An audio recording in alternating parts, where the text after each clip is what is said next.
that we will be recording this. So, thank you all for joining us.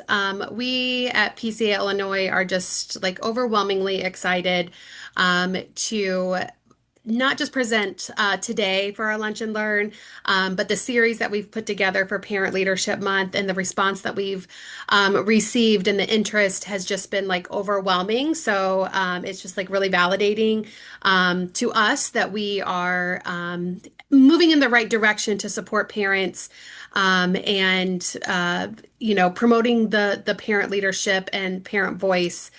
So we really appreciate you guys joining us today. Again, we are in webinar mode, so you won't be able to like see yourself or come off mute, but please utilize the chat. I probably won't really be able to keep with it too much.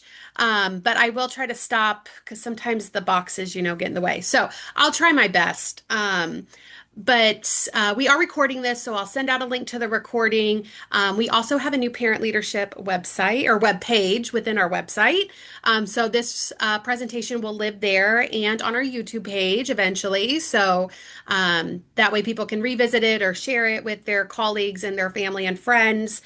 We have a ton of resources to share, but I really just kind of wanted to start us off by really kind of grounding in like the everyday work that parents, I'm sure many of you out there that are listening right now, I'm sure you're here in your professional capacity, but are also parents. And we know parents make hundreds of decisions every day, right?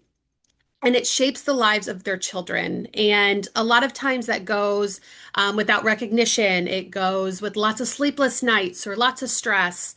And this presentation and celebrating Parent Leadership Month really exists to kind of pause and say, we see all parents matter, and their voice and their leadership makes a difference because we know that when parents are supported and celebrated, it makes families grow stronger, children can thrive in their environments, and communities can be changed. So, we really appreciate you guys taking time over your lunch break to go through this with us as we kind of continue to amplify not just Parent Leadership Month, but also promoting parent leadership and supporting that with our partner organizations throughout the state.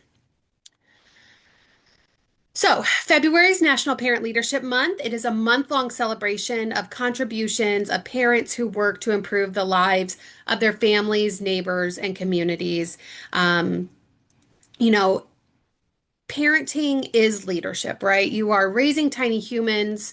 It's not just a caregiver or a caretaker role.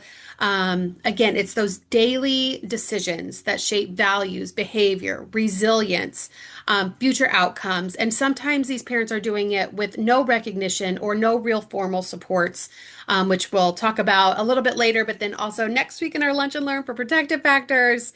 And we know parents are a child's first and most influential leader in their lives.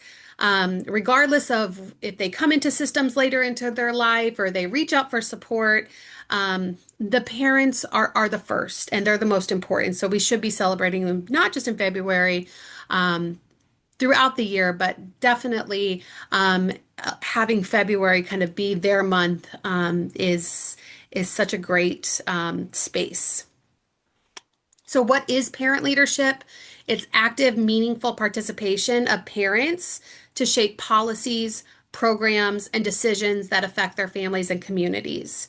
It recognizes parents as their own experts. Coming from the child welfare field back before I came to PCA Illinois, um, it to see the world from their lens not only shapes the way that like we practice our fields, but it really empowers the parents, and they are essential in designing solutions that promote child and family well-being, whether that's in a child welfare system, in a juvenile justice system. It doesn't matter the realm. They are the experts, and they should be treated that way. And parent leaders, what they do, they use their lived experience to inform systems and services. They advocate for their own families and for broader community change. They're good collaborators with agencies to improve policy, training, practice. Um, they support and mentor other parents. Um, we see that through many of our parent groups, like that word of mouth is crucial to engage parents, and they help build stronger, more responsive, and more equitable communities across the state.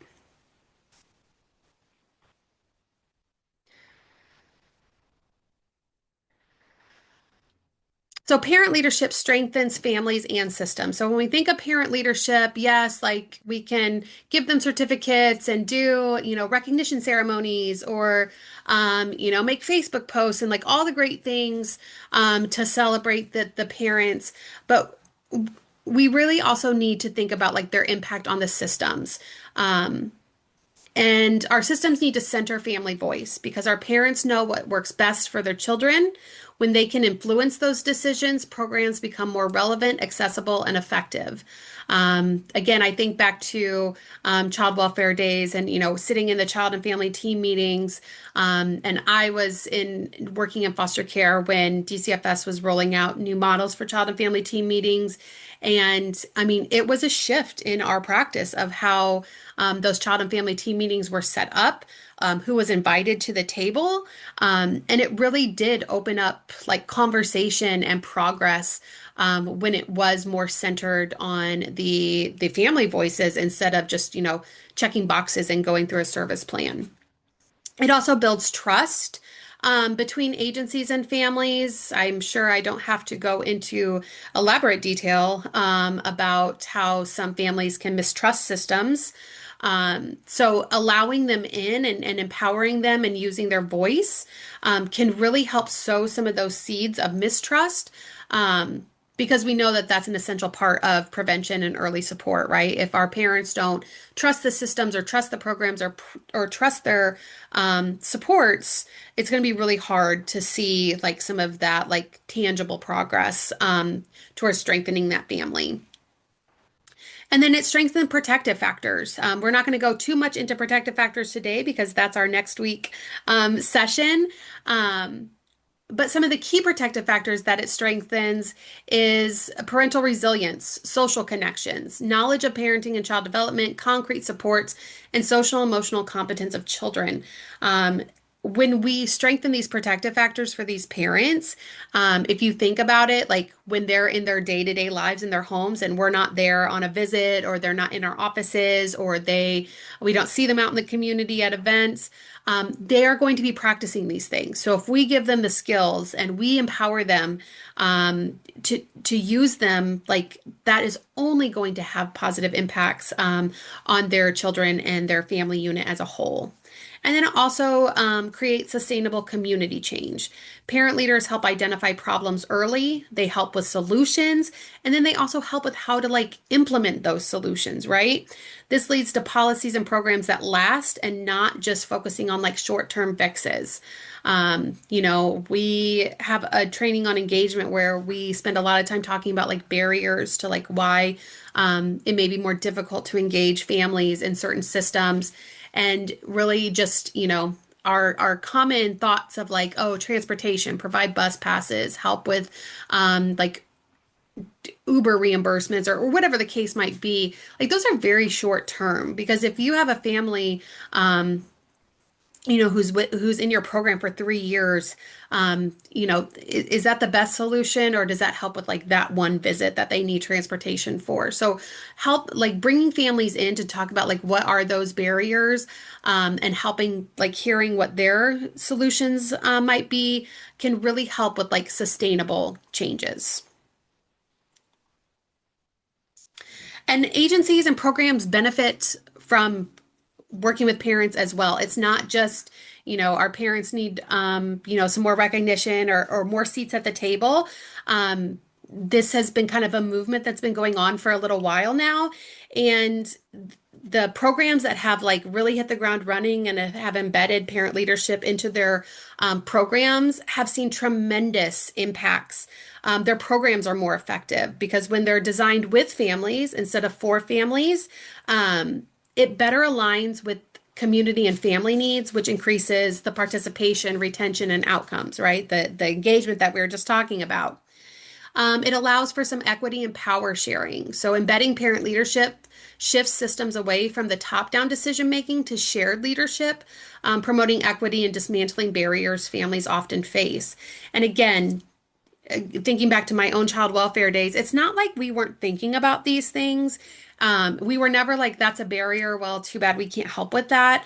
But we never had parents at the table when we were thinking about solutions. It was often done in supervision, in critical staffings if we had them.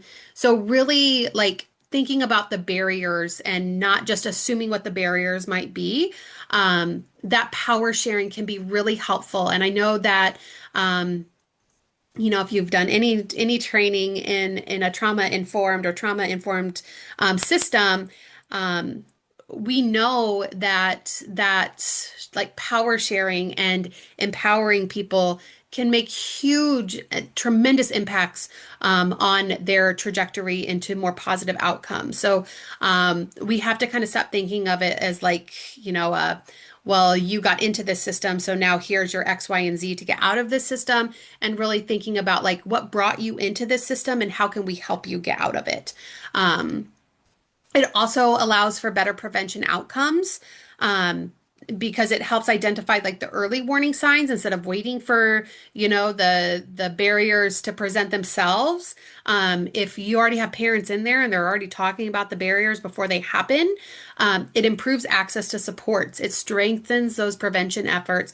And ultimately, that's what reduces the risk of child abuse and neglect, right? If we can get in there and with that prevention lens and reduce the risk, we're in turn going to improve family stability and lessen the likelihood that children come into systems or are removed from homes.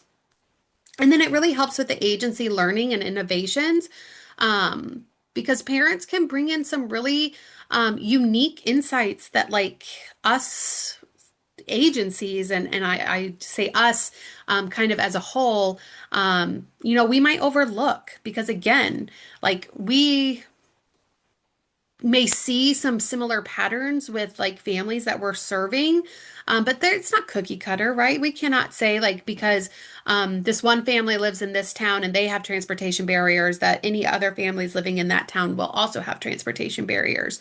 And if they do have transportation barriers, it might be different. Maybe one family has no access to transportation and needs help with like bus passes or scheduling rides.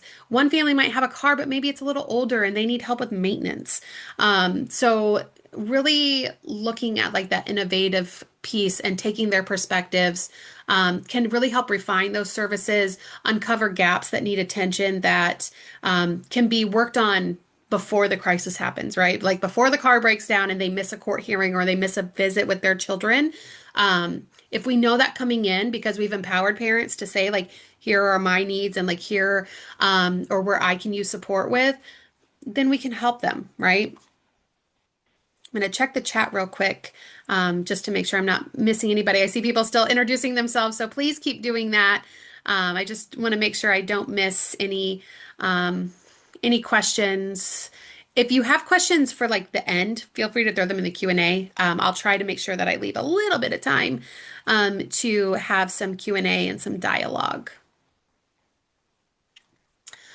This is my favorite slide of this whole training that we developed, because I feel like this is a slide, like if you guys are, eating your lunches and like half listening, half not, that's okay. I get it. You'll get the slides. This is the slides that I hope like maybe spark some like light bulbs or things that you might take back to your agency, to say, I think this is really important. And here are some ways, like concrete ways, that you can embed parent leadership in your program at really any level, whether you're a super like high level program or you're a small little parent group, right? These are some ways. I'm not going to read through the entire slide just because, like I said, you guys will get these slides. But creating leadership opportunities. What does that look like for your program or your agency? Are parents represented on any committees, boards, or hiring panels? Do you ever bring them in and have them talk to other parents or to other staff members? building capacity and confidence. Um, can you have some workshops for parents? I know there's lots of programs, just scrolling through who's here that host parent groups and support nights and family fun nights. Can we include a little piece of leadership development in that? So, like, parents start feeling that empowerment. Allowing them space for public speaking and advocacy training. Mentoring programs, huge. I'm sure many of you have mentoring programs within your own agencies. I know the agency I used to work at, if you were struggling or you needed additional support, you just had to tell your supervisor and they would hook you up with a mentor in the same position, just from a different region, which was huge. We can be doing that for parents as well, training them on how systems work. I was part of a coalition, I believe it's still running in Champaign County. Um, the acronym is SOFT, Saving Our Families First Together. And that was the whole charge of that collaboration, was to help families understand the child welfare system and like what was happening with their cases. And that's huge. Sharing power in meaningful ways, not just saying, here's your next meeting, like please show up to this office. If not, there'll be some sort of consequence to that, but really thinking about like, here's the agenda we need to talk about. Like, are there any points on the agenda you want to talk about? Making sure that there's accessible materials, using shared decision-making models. Sorry, I just got to move my little screen for the last one. Compensating parents. We'll talk about that in a little bit because I know that can kind of be, who doesn't need more funding for things? And that's just another one, but why it's really important. Removing barriers. I think this is the one, as we were developing this training, this is the one where I could think back and be like, oh, we did a lot of these things already, right? So not anything new necessarily that you have to implement or think about, but thinking about childcare, transportation, and meals, the big three of getting parents to the table: childcare, transportation, food, right? Um, Offering virtual participation, that, not a lot of positive things happened because of COVID, but I think like the ability and like the comfort of being virtual like has increased a lot, which allows for a little more flexibility. Scheduling meetings at accessible times. I remember having to do child and family team meetings at 7 o'clock at night. Was it ideal? No. But is that what worked for that family? Yes. Did that mean they were going to be in the office talking about what was going on and like coming up with solutions? Absolutely. But then again, that goes back on your program. If you know that that's a possibility, like we don't want staff working until 7 p.m., we want to make sure that they get their time back. So, you have to be like a little more intentional about it. The language, I know we talk about that a lot, the use of acronyms and all of those wonderful things. And then creating welcoming environments. That sounds like maybe a little surface level, but like that can really make a difference. If you have, I was on a training a very long time ago where it was talking about like family engagement and like what in your office could be intimidating to a family coming in who needs services. And they just like suggested, like, go walk in your lobby. Like, do you have any toys in your lobby? Like, are the magazines like out of date and like not really relevant to what a family would need? Are there any books? Are there pillows? Like those kinds of things that we might not necessarily think about for a reception area where families are walking in to wait to be taken back to a meeting or whatever they're doing there. That can be a really big step in like making families feel like they are part of this and not somewhere like, like a doctor's office where they're just going to sit and wait to be called back. Celebrating and honoring parent leaders. We have tons of tools and resources that I'll share of how to do that. Parent Leadership Month, I mean, this is the perfect time to do it, but we want to encourage people doing it, outside of February as well. And then integrating parent voice into continuous quality improvement. That is not just, mass sending out a satisfaction survey, because I know that that is usually the like go-to way to gain feedback and data, which that's great. But what else can we do? Parent-led feedback sessions. there's so many ways that you can do that. Like you don't even have to do it often. Like even just once a year, having focus groups, um, setting up some kind of like parent audit or mystery shopper approaches, just a little more intentional and creative about like how we are gaining that feedback, to allow that parent voice to come into the program. So I encourage you, again, there's so many more than this. These are just the ones, as we were doing research and looking at other states and some best practices. Some of the ones that we felt were achievable, right? Like you could do this really at any level. But then also, you can take these bullet points and hopefully it'll like, ding something in your brain and be like, oh, I think we could like really work this in with what we're already doing, because we know it's really important. Just wanted to share just some like overall core best practices. I found in my research and talking to some of our partners who have like really just championed parent leadership, not just in Illinois, but with our other state chapters of Prevent Child Abuse America. There is no like one model. Some states already have legislation that mandates some of this stuff. Other states, just every program kind of runs their own best practice model. So these are the ones just kind of like that we kept seeing over and over again. The compensation is huge. And it seems like at this time, like that's like a really tricky thing. But it really is important because as a professional, like I know I'm getting a paycheck, but there's been times where it's like I'm doing way more work than my paycheck, right? But in fact, if we're not compensating parents for like their perspectives or their time, like we're asking them not only to not get a paycheck, but like not get anything for helping us. And like the compensation part, that's why I put it number one, is like really huge. So if you're really going to embed parent leadership in your program, like that has to be something that is talked about and something that is taken very seriously. The same with train and mentoring parents for leadership roles. We cannot just say like, oh, we'll give you $50 for each meeting that you attend. Here are the meeting dates. If you can jump on, great. If you can't, no worries. Like, here, whatever the process is. But I found that a lot of programs who embed the parent leadership, whatever their meeting date, let's say it's a meeting on a Wednesday, they'll meet with their parent leaders on Monday and talk about the agenda, talk about if they are going to be expected to speak to anything during that meeting, talk about potential questions that might be asked during that meeting, just to kind of give that like lay of the land to make sure that they feel supported going into the meeting. Creating formal structures, that is kind of a no-brainer. The flexible and accessible participation, sharing the power, removing the barriers, and really valuing that parent's lived experience throughout the meeting. Again, not just here's our meeting dates, like if you can come, great, but really showing that like their perspective and their experience is valued. So what do we see when we do this? The number one, the reason why I know this isn't just important to PCA Illinois. I know DCFS is doing a ton of work on this. I know a lot of our partners, I'm going to mention them in the next few slides, who are doing work on this. Um, by empowering parents, it ultimately reduces the risk of child maltreatment, because we are strengthening the protective factors that reduce the risk. It also increases family engagement.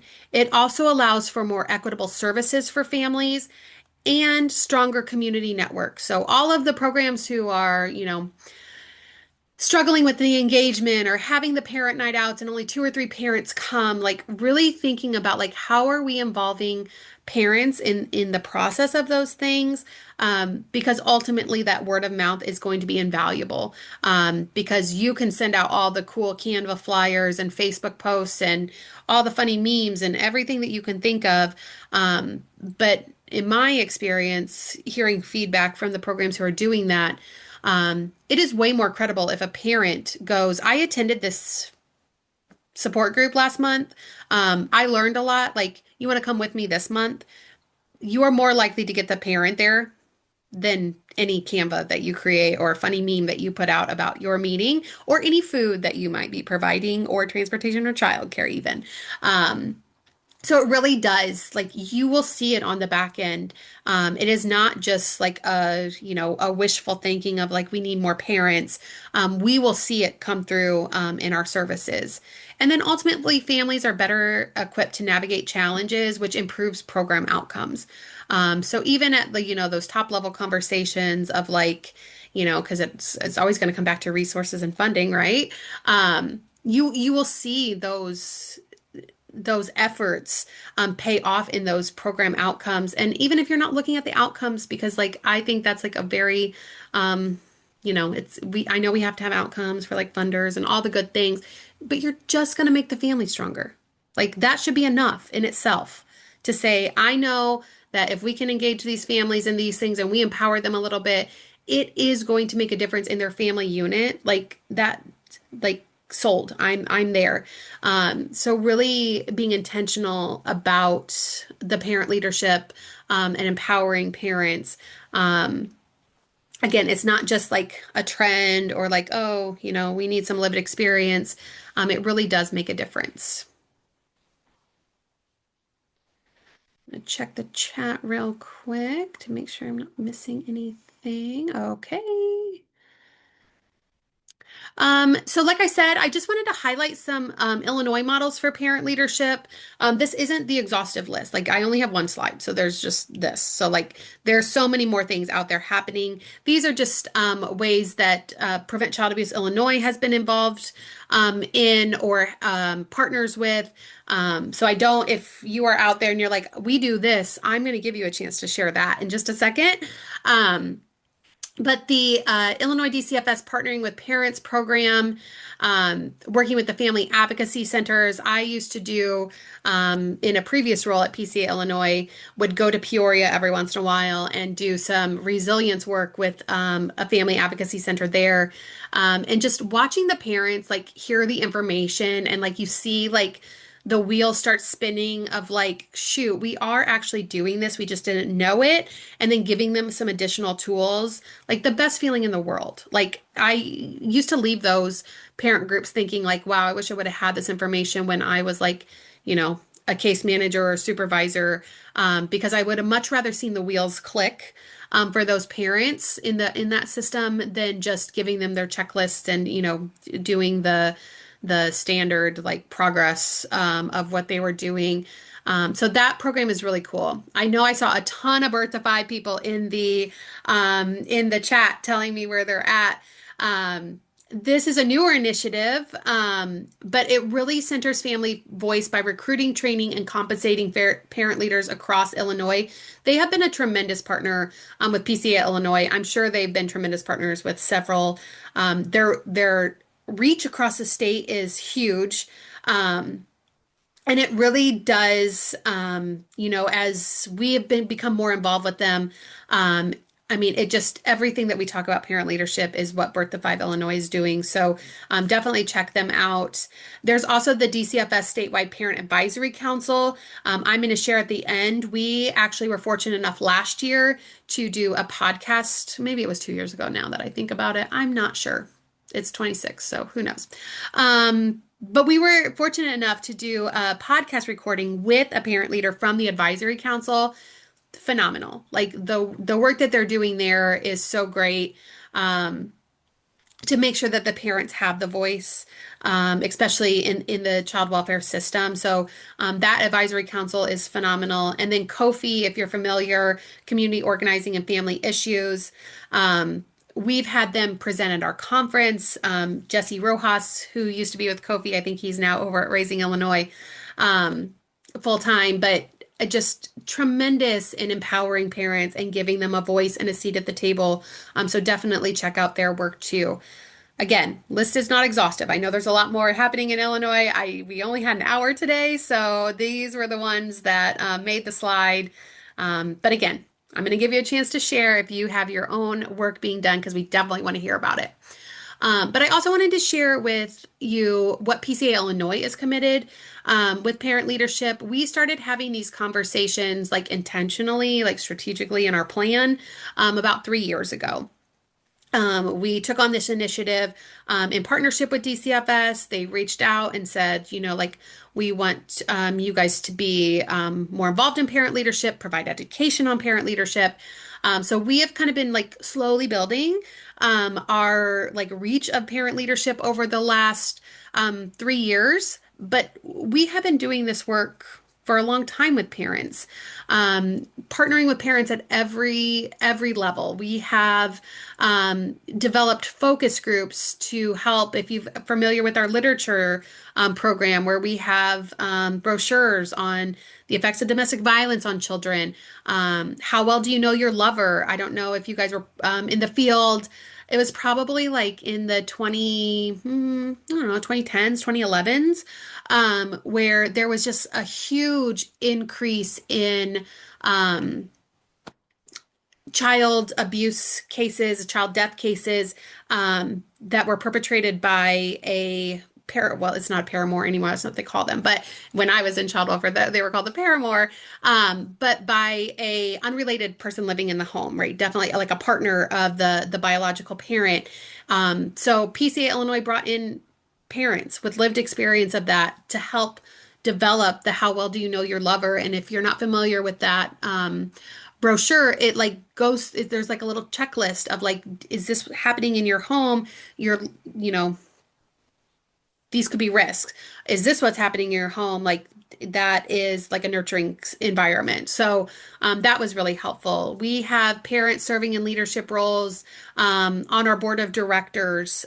We also sit alongside so many parents on statewide and regional advisory groups with our partners at Raising Illinois, We the Village, Kofi, Brightpoint, DCFS. I mean, there's just so many to list.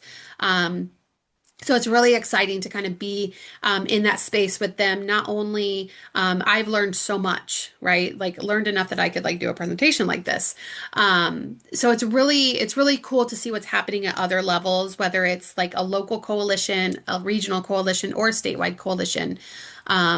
With the work that our partners are doing and that we support 100% in our work as well. So, like I said, wanted to give you guys an opportunity to share. So I'm just going to give it a few minutes. If you guys are doing things in the chat, if you have links, resources, whatever you might want to share, I'm going to give us a few minutes to share some of that out. I will be taking the chat, and if you share any resources in it, I will share it in the follow-up email.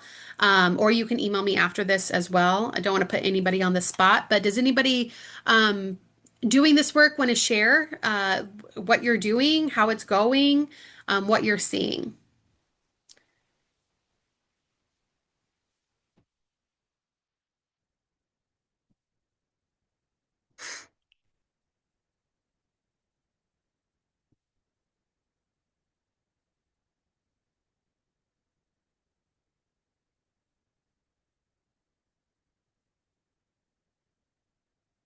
Should have music playing during this time because I know I'm hoping some of you are typing and it's just taking a few minutes. But we would love to hear.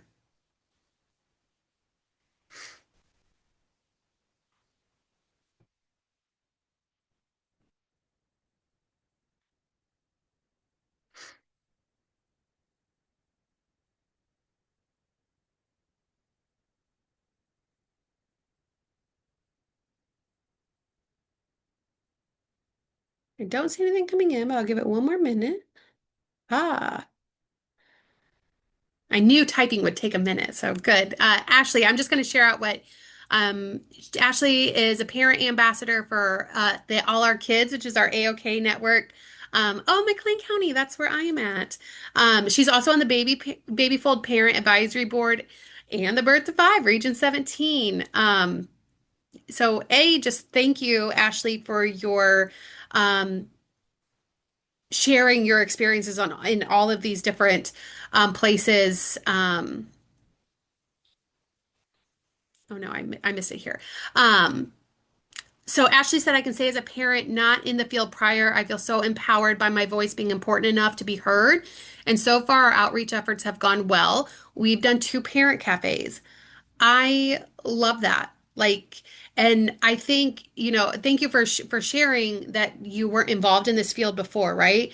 Um, and I just want to point out, I'm sure if your voice wasn't being heard or you didn't feel like a genuine respect of your voice, you wouldn't be on three different ones, right? So I think that like it means a lot that like you want to share your perspective so much. You are on three different pieces of places where you can share your voice. So I'm so happy that you have found that empowerment to be that voice. That's really special. So thank you for sharing that. The Teen Health and Prevention Coalition is working to increase parent engagement and membership. Love that. We have another Ashley who's a parent leader with Birth to Five, talking about their amazing work to involve parents. Oh, a new casa. We love our casas. And yes, they do fantastic work. So thank you, Ashley, for that. Michaela, their agency offers PWP, although she's not part of the program. Can you maybe share what PWP means? Um,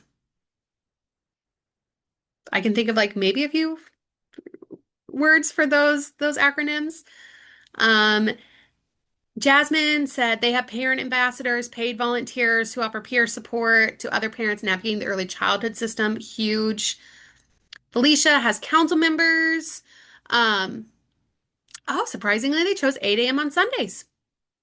Yeah, sometimes we have to step out of our comfort zone. That is an odd time. Would have never guessed, but if that's what works, that's what works. The meetings go so well. Families and caregivers truly engage and have a lot of meaningful conversations. Not what you expect for an 8 a.m. Sunday. That's right. And like we would have never thought of that. Like when I think like back to my child welfare days and it's like, oh, think of times like parents, would be able to come and not like 8:30 to 5. We would be like 7 p.m. any day of the week, 7 p.m. It's like that's not true for all parents. Like, why were we thinking that? Um, Family focus, um, home visiting, your families lead the groups. I love that. So amazing. They plan the topics, they help with volunteering and outreaching, make up advisory boards. So good. Safe Families, love the Safe Families work. They have parent advisory committees.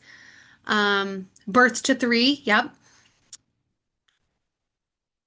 Another A-OK. Yes, everybody. Okay, yay. Thank you for sharing all of this. Um, Bright Point Fatherhood Coalition, so good. Partnering with parents, yeah, so many good things in the chat. I knew people would have a lot of great things. So, thank you for sharing all the ways. So that just, I hope it just reinforces like you guys are already doing this work, and whether it's part of your program plans or you guys have just found it's a good idea, um, the work is being done. So it's not like we have to like recreate systems or incorporate things that are like foreign and we're like not sure what's going on. We're doing it. And whether February is just a month that allows you to like celebrate and be a little more intentional, or you find ways throughout the year to do it.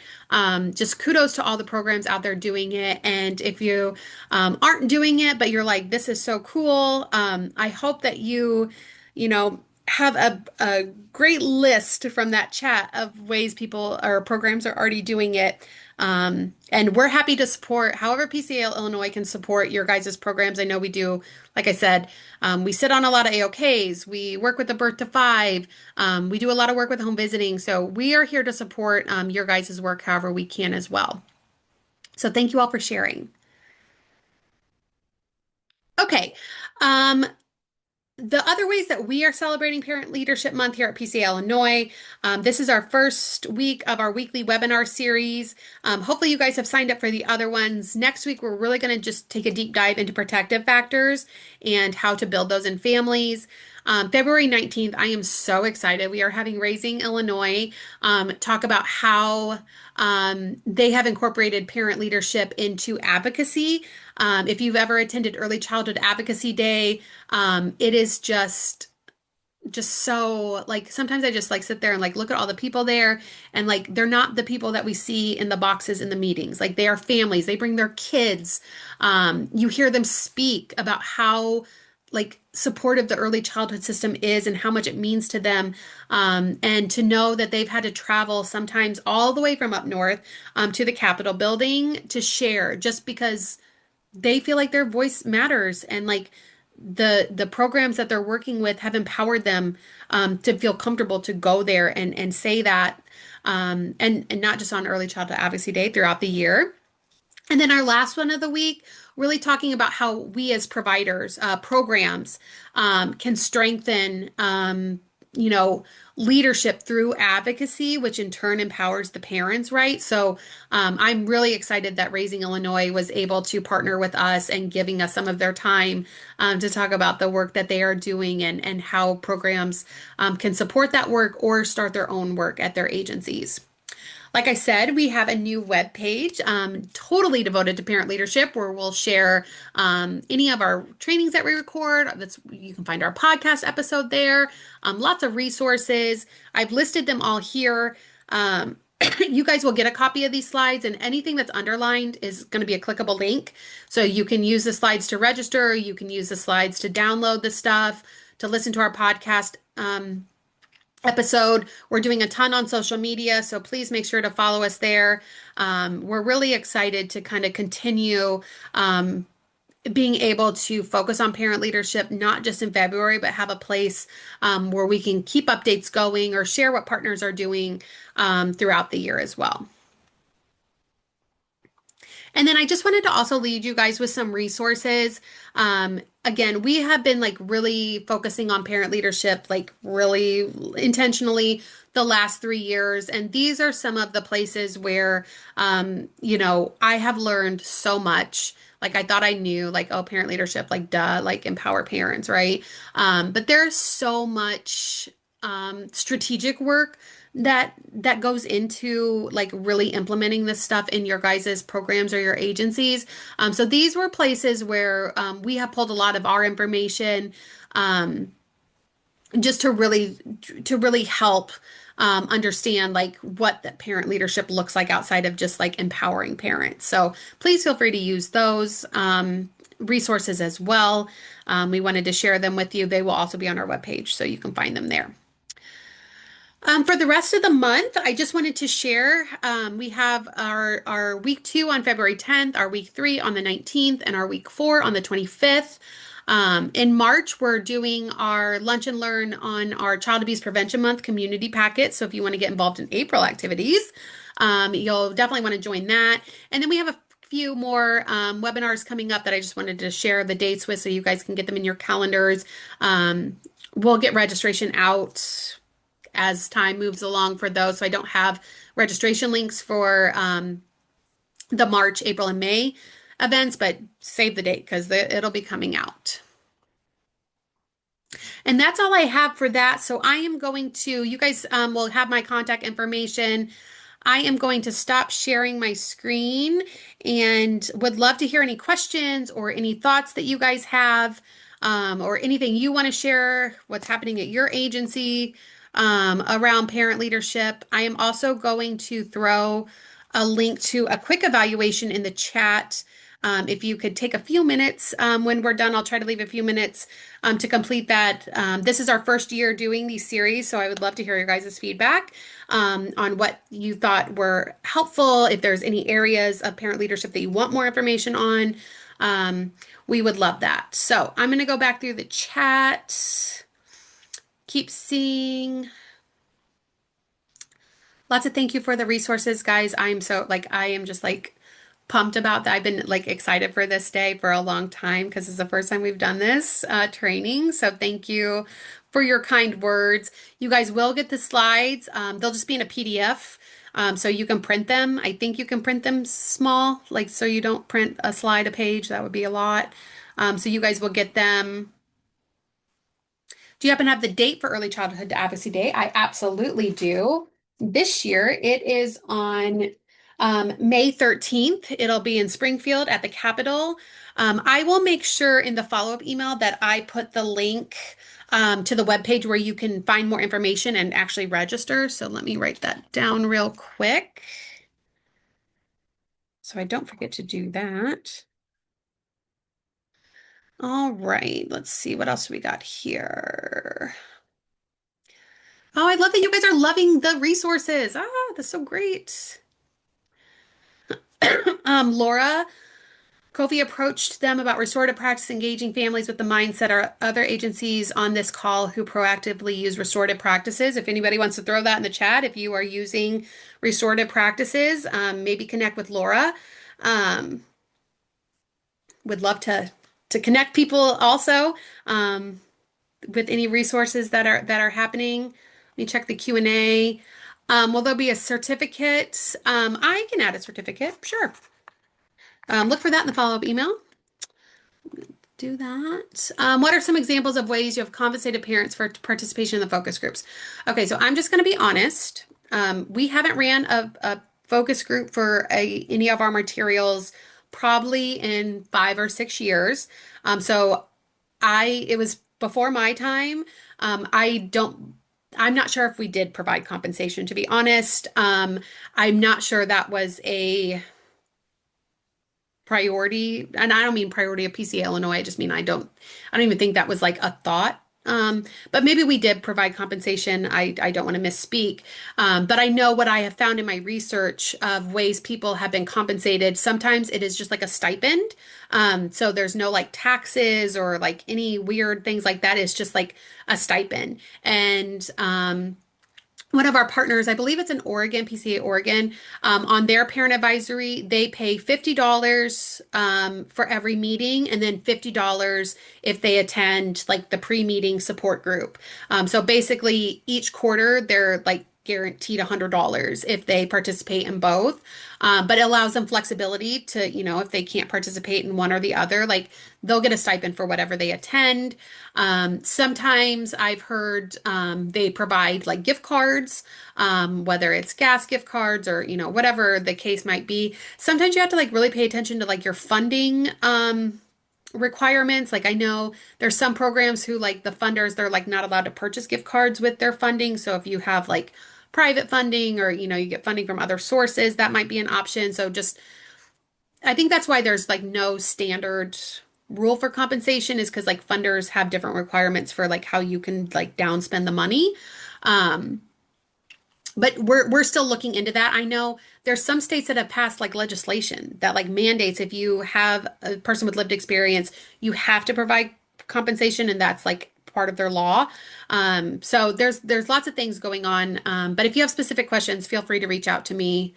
Um, I'd be happy to like help connect where I can. The upcoming trainings in February, those repetitive of today's trainings? No. So each training, each week is something different. So next week, we're going to focus on protective factors.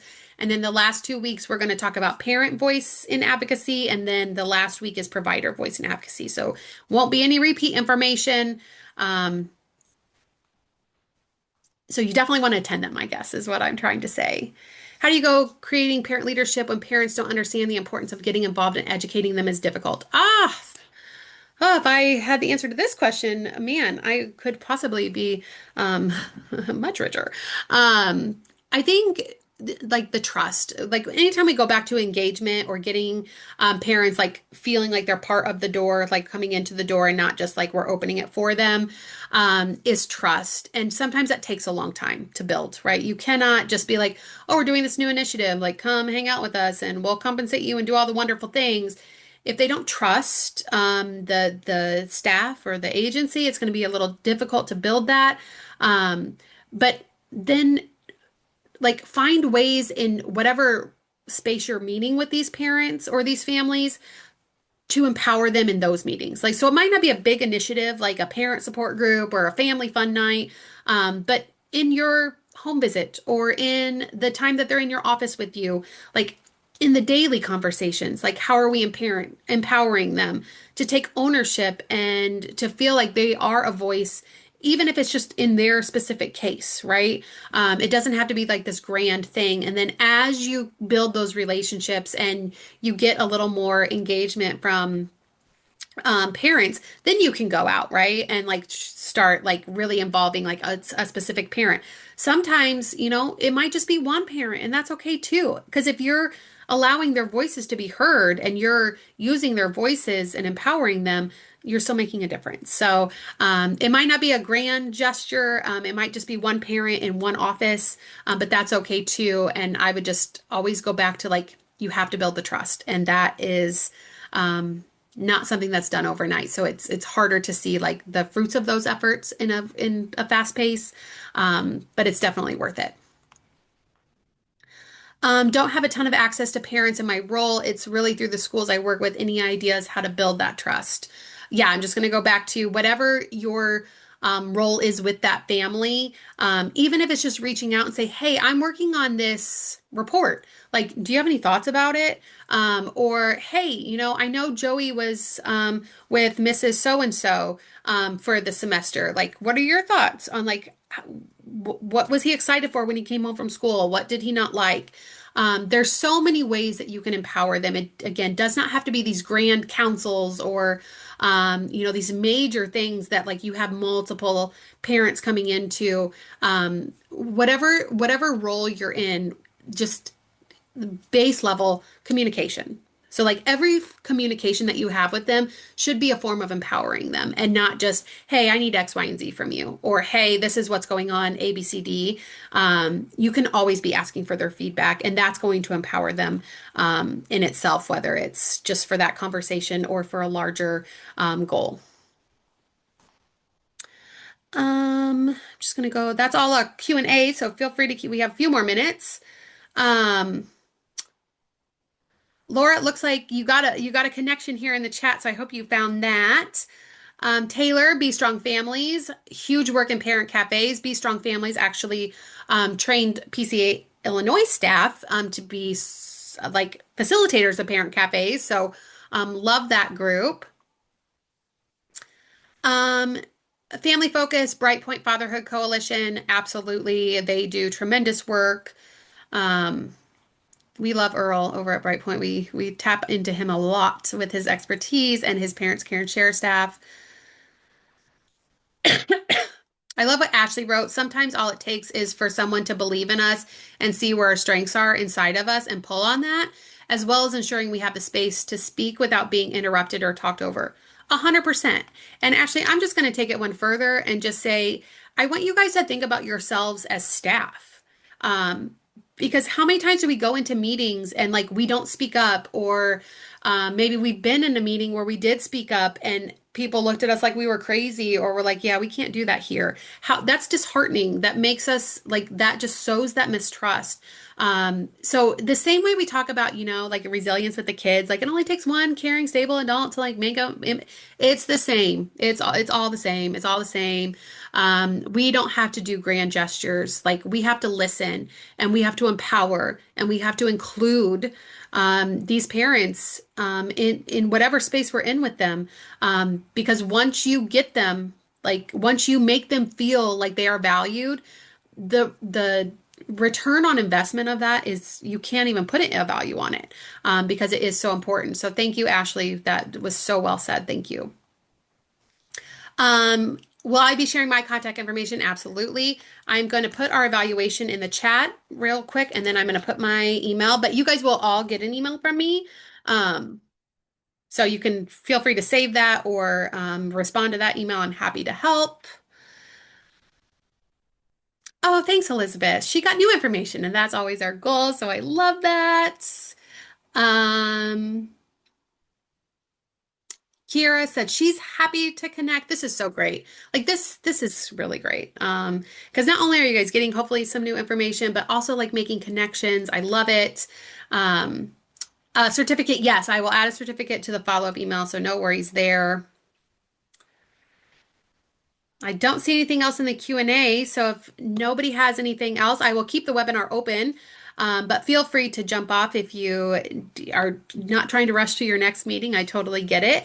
But thank you all for attending. I hope you can attend the rest of our series or at least one more or two more. Um, And I look forward to the follow-up email. It'll have all the information, all the resources. And please reach out to me or any staff at PCA.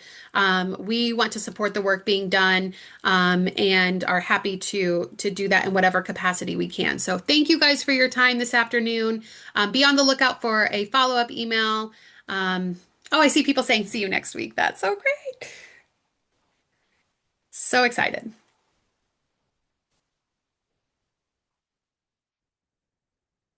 And thank you for all the emojis. I love them too. Hey, Chris. Hope you got your Starbucks.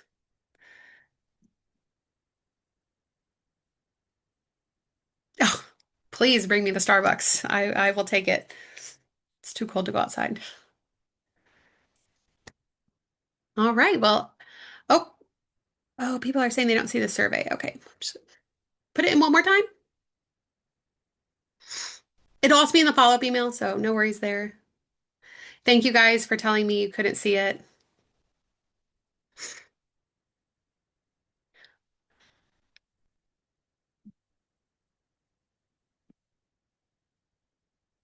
Thanks, Abby. You guys are so sweet. All right. Well, I'm going to close the webinar. Enjoy the rest of your afternoon. I hope to see everybody back next week. And happy Parent Leadership Month.